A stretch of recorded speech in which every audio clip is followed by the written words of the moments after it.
मुस्लिम rulers ने कभी इस चीज का ध्यान नहीं दिया कि ये जो सिविलाइजेशन है ये हजारों साल पुराना है, और अगर आप धर्म के साथ छेड़खानी करेंगे तो इसका बैकलैश होगा, आज नहीं तो कल, नहीं तो 100 साल के बाद बैकलैश होगा।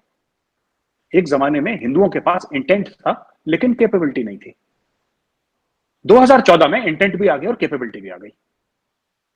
आखिरी बात आपने बोला शशि थरूर साहब की, बीजेपी ने कहीं ये नहीं कहा कि हम संविधान बदल देंगे, और संविधान में वैसे भी संविधान बदलता है, पाकिस्तान का भी, हिंदुस्तान का भी, अमेरिका का भी, अमेंडमेंट्स तो होती है ना संविधान में। बट जो उन्होंने तासुर दिया, जो उन्होंने एक इंडिकेशन दिया शशि थरूर साहब ने कि साहब मतलब ये कैंसिल कर देंगे संविधान को और एक नया संविधान लिख देंगे, ऐसा तो नहीं हुआ।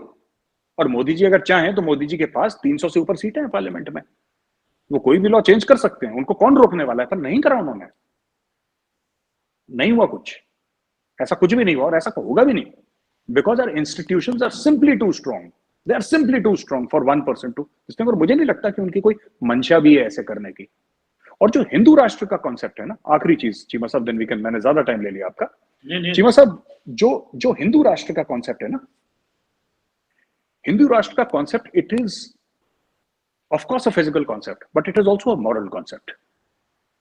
जो हिंदुत्व कहते हैं, Hindutva is the Sanskrit word for Hinduism.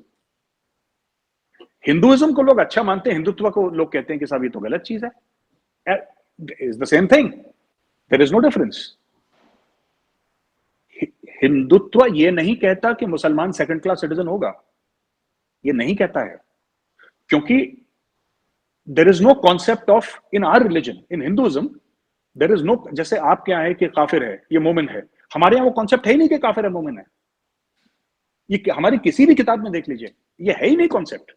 ये हमसे छोटा है और ये स्वर्ग जाएगा, ये नर्क जाएगा, ये जहन्नम जाएगा, ये इसलिए जाएगा क्योंकि इसने, ये इब्राहिमिक फेथ्स का कॉन्सेप्ट है, जुडाइज्म का है, क्रिश्चियनिटी का, इस्लाम का है। हिंदुइज्म का ये कॉन्सेप्ट है ही नहीं। हिंदुइज्म कहता है कि कर्म प्रधान है, जन्म प्रधान नहीं है। यानी कि आप मुसलमान पैदा हुए या आपने इस्लाम कबूल करा तो आप जन्नत जाएंगे अगर आपने माफी कर ली, तौबा कर ली, XYZ, there is a set pattern, set formula. यहां पे कहते हैं कि कर्म प्रधान है, अगर तुम अच्छे काम करोगे तो तुम स्वर्ग जाओगे, बुरे काम करोगे तो नर्क जाओगे। अब मुझ जैसा आदमी, मेरी तो हरकतें ऐसी अच्छी, मतलब मैंने तो नर्क ही जाना है पक्का, और मेरे सारे दोस्त भी वहीं पे मिलेंगे, ठीक है, तो मुझे लगता है मेरी वहां पे जगह फिट है। बट हैविंग सेड दैट, ये कॉन्सेप्ट है कर्म प्रधान का। कर्म यानी कि व्हाट यू डू, जो आप करते हैं उसको कर्म बोलते हैं। कर्म also has other meanings also, fate, karma जिसको अंग्रेज कहता है ना, दिस इज कर्मा, अंग्रेज अपने एक्सेंट में बोल देते हैं। तो कर्म करना यानी कि अपनी ड्यूटी करना, अपना फर्ज निभाना, वो जो आप करेंगे उस पर डिसाइड करेगा कि अब मरने के बाद आप कहां जाते हैं। आपका फेथ, आपका रिलीजन, आपका भगवान, आप किसको सजदा करते हैं वो डिसाइड नहीं करेगा, what you do will decide where you go. और ऐसे भी हिंदू हैं, इससे भी डिसएग्री करते हैं। हिंदू कहते हैं कि कोई स्वर्ग नर्क नहीं होता और जो भी हिसाब होता है इसी दुनिया में हो जाता है, इसके बाद कुछ नहीं होता, ऐसा भी है। तो इट्स ऑल, मतलब अलग अलग लोगों की आस्थाएं हैं और हिंदू धर्म सबको साथ लेके चलता है। बिल्कुल ठीक है। मैं सब ये आपने बड़ा एक एलैबोरेटिव अंदाज से बताया है, और ये जो आपने बात की मलाल की, ठीक है, मलाल हम कहते हैं दुख को या फीलिंग को, कि जिसमें मतलब you got, you someone felt it कि यार ये इन्होंने गलत किया। तो ये जो फीलिंग है कि जी मुसलमानों ने गलत किया या बाय फोर्स चेंज करने की कोशिश की या मंदिर तोड़े या ये सारा कुछ हुआ, कि ये तो जारी बात है एक पर्सनल लेवल पे होगी, मुआशरे के लेवल पे होगी, और वो जारी बात है वो हमें कहीं ना कहीं स्टेट में वो कहीं ना कहीं प्रिवेल करती नजर आती है। अब आपने एक बात की है कि इंटेंशन थी पर कैपेबिलिटी नहीं थी, पर 2014 में कैपेबिलिटी भी आ गई, ठीक है। सो ये जो कैपेबिलिटी है, इंटेंशन थी और कैपेबिलिटी है, ये कैपेबिलिटी आपने कहा कि उनके पास 300 सीटें, लेकिन वो कुछ बदलना चाहे तो वो बदल सकते हैं, लेकिन वो बदल नहीं रहे। सो ये किस चीज की कैपेबिलिटी है? मतलब वो जो फॉर एग्जांपल ये क्या ट्रांसफॉर्म करना चाह रहे हैं, मतलब जो जो कि बड़ी इंपॉर्टेंट चीज है हमारे लिए, क्योंकि लेट्स से हम, आपने कहा कि जी वॉशिंगटन पोस्ट में एक आर्टिकल है, क्या फर्क पड़ता है, कौन इंडिया में पढ़ता है? जाहिर बात है इंडिया में तो लोग नहीं पढ़ते, बाहर तो पढ़ते हैं ना कि व्हाट्स गोइंग ऑन, जो मतलब वो जाहिर बात सारा कुछ इंडिया में तो नहीं पढ़ा जाता, इंडिया के बाहर भी इतनी बड़ी दुनिया जो पढ़ती है चीजें कि भाई ये क्या, जैसे पाकिस्तान के बारे में जब ब्लूमबर्ग हमारी इंसल्ट कर रहा होता है, वॉशिंगटन पोस्ट हमारी कह रहा होता है, जनाब उनकी इकोनॉमी डूब रही है, उसने ये कर दिया, तो हमें तो बड़ा फील होता है यार, ये देखो हमें तो अच्छा प्रेस भी नहीं मिलता, मतलब मुझे तो पर्सनली फील होता है किसी और को ना। तो ये जो चीज है, इसको ये क्या कैपेबिलिटी किस चीज की अब आ गई है और क्या करना चाहते हैं? और ये जो अभी ये जो कैंपेन चली थी हर घर तिरंगा, इसको भी थोड़ा सा बता दे। इज दिस के ये टू इंजेक्ट मोर नेशनलिज्म, या क्या आप समझते हैं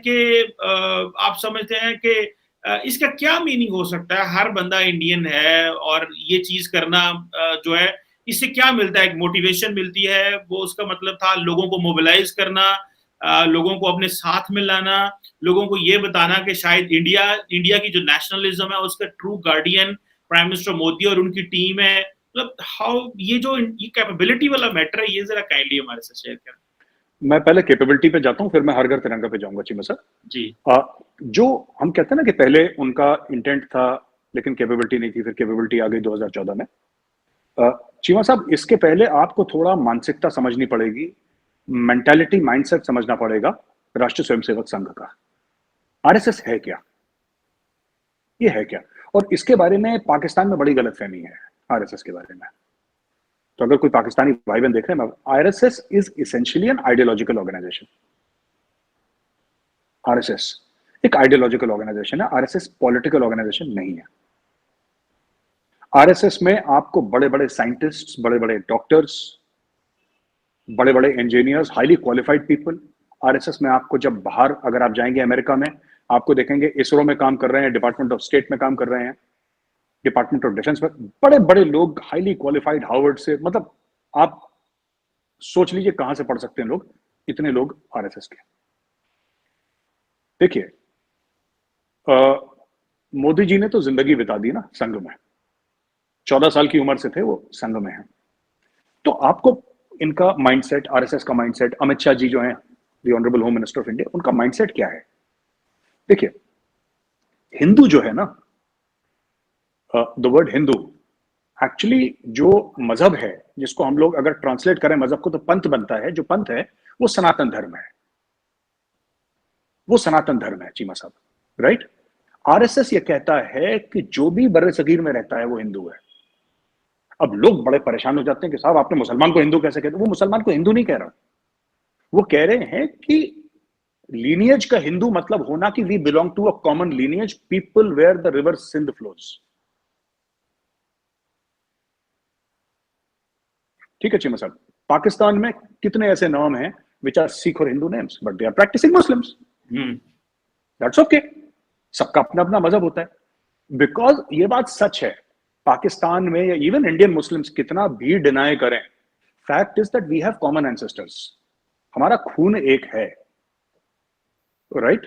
और इसमें आप और मैं मना नहीं कर सकते। डीएनए टेस्ट करवा लीजिए, आपको पता लग जाएगा, सब यहीं के हैं, इसी मिट्टी के हैं। ठीक है, जो मुसलमान है उसके बाप दादा यहाँ पे दफन है, जो हिंदू है उसके बाप दादा की यहाँ पे खाक है, गंगा नदी में होगी, कहीं पे होगी। That is true. तो कहने की बात यह है कि RSS thinks of Hinduism as a wider cultural concept, not a narrow religion concept, पहली चीज। जहां तक ये बात है हर घर तिरंगा की, आपने जो बात बोली है, देखिए हम लोगों को बांधता क्या है? Pakistan is 97% Muslim, right? लेकिन जो 1971 में हुआ उससे यह प्रूव हो गया कि religion can not bind you. Religion कोई भी रिलीजन हो, हिंदुइज्म हो, आपको क्या लगता है भारत को हिंदुइज्म जोड़ के रखा है? नहीं,